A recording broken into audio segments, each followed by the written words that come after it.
Hey everyone, स्वागत है आप सभी का मेरे चैनल प्रोबायोलॉजी में। तो कल हमने राइबोसोम्स के बारे में लेक्चर लिया था, एक छोटा सा उसके बारे में जाना था। तो आज हम इसके क्वेश्चंस लगाने वाले हैं।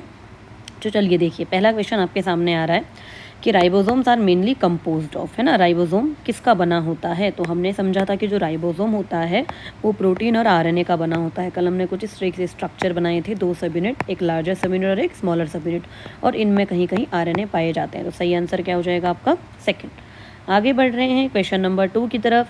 Ribosomes are the site of, ribosome किसकी साइट होती है? तो देखो, राइबोसोम अगर हम यूकैरियोटिक सेल में बोलें तो एक तो एंडोप्लाज्मिक रेटिकुलम पर देखने को मिलता है, रफ एंडोप्लाज्मिक रेटिकुलम जिसे हिंदी में कहते हैं अंतःप्रद्रवी जालिका, और अगर उस पर राइबोसोम हम लगा दें तो वो हो जाती है खुरदुरी अंतःप्रद्रवी जालिका। तो इसका काम होता है प्रोटीन को सिंथेसिस करना, प्रोटीन संश्लेषण करना इसका काम होता है, ठीक है। और अगर ये साइटोप्लाज्म में मिला तो न्यूक्लियस के आसपास के अंतःप्रद्रवी जालिका को बोला। अगर ये कोशिका द्रव्य में भी मिले तो यहाँ पर ये फ्री फॉर्म में मिलते हैं, यहाँ पर भी ये प्रोटीन संश्लेषण का काम करते हैं। सेम ऐसा ही प्रोकैरियोटिक सेल में भी मिलता है, वहाँ पर भी ये प्रोटीन संश्लेषण का काम करते हैं। तो सही आंसर क्या हो जाएगा बट्टो? प्रोटीन संश्लेषण। आगे 70th ribosome is present in, 70 प्रकार के किस में होते हैं? तो हमने 2 जगह पढ़े थे, या तो यूकैरियोटिक के कोशिकांग में माइटोकॉन्ड्रियल क्लोरोप्लास्ट में मिलेंगे, या तो ये प्रोकैरियोटिक सेल में देखने को मिलता है बैक्टीरिया के अंदर।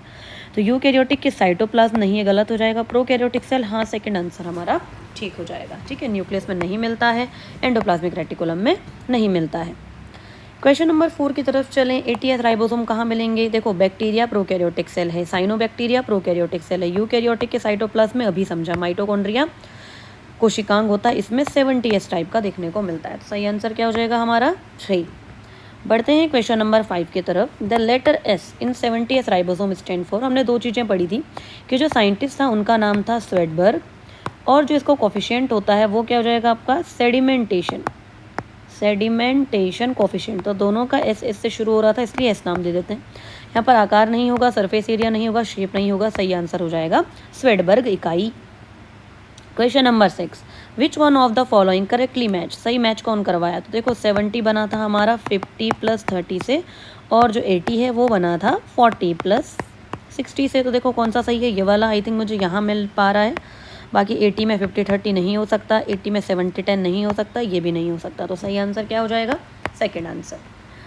Question number 7, ribosome attach to rough endoplasmic reticulum synthesise, अभी समझा था हमने। ये क्या करेगा? प्रोटीन का सिंथेसिस करेगा। डीएनए नहीं होता है, लिपिड नहीं होता है, आरएनए नहीं होता है, साथ में श्राव्य प्रोटीन लिखा होता है। हाँ, ये जो प्रोटीन होते हैं इसको सिक्रीट करवाता है, ये गोल्जी लेती है, फिर गोल्जी आगे सिक्रीट करवाती है, इस तरीके से काम चलता है। तो ये आंसर क्या हो जाएगा? Protein. Question number 8, who knows the father of ribosome, ये जो पैलाडे हैं, जॉर्ज पैलाडे, ये फादर ऑफ राइबोसोम कहलाते हैं। तो फादर ऑफ राइबोसोम मतलब कि राइबोसोम की डिस्कवरी किसने करी, ठीक है। Question number 9, which cell organelle does not contain ribosome, किसके पास राइबोसोम नहीं होगा? क्लोरोप्लास्ट के बारे में हमने पढ़ा है, 70s टाइप का। माइटोकॉन्ड्रिया में 70s भी मिलते हैं, 50s भी कहीं कहीं देखने को मिलते हैं। लाइसोसोम में हमने नहीं पढ़ा, रफ एंडोप्लाज्मिक रेटिकुलम के पास राइबोसोम होते हैं, हाँ, तभी तो खुरदुरा होता है। तो सही आंसर क्या हो जाएगा कि लाइसोसोम में नहीं मिलता है ribosome. Which antibiotic inhibits protein synthesis by acting on 30S subunit of bacterial ribosome? तो इसको आपको लर्न करना पड़ेगा। जो एंटीबायोटिक होती हैं, देखो ये बैक्टीरिया है, बैक्टीरिया को मारने के लिए हम एंटीबायोटिक देते हैं। तो हो सकता है कि कोई एंटीबायोटिक प्लाज्मा मेम्ब्रेन को डिस्ट्रॉय कर रही हो, कोई एंटीबायोटिक सेल वॉल को डिस्ट्रॉय कर रही हो। इसी तरीके से कोई लार्जर सबयूनिट को ख़राब करती है, कोई स्मॉलर सबयूनिट को ख़राब करती है। तो हमारे पास एक एंटीबायोटिक होती है जिसका नाम है स्ट्रेप्टोमाइसिन। स्ट्रेप्टोमाइसिन जो होती है वो 30S जो सब यूनिट होती है राइबोसोम की, उसको क्या करेगी? डिग्रेड करेगी और बैक्टीरिया को किल कर देगी। तो आंसर क्या हो जाएगा? स्ट्रेप्टोमाइसिन।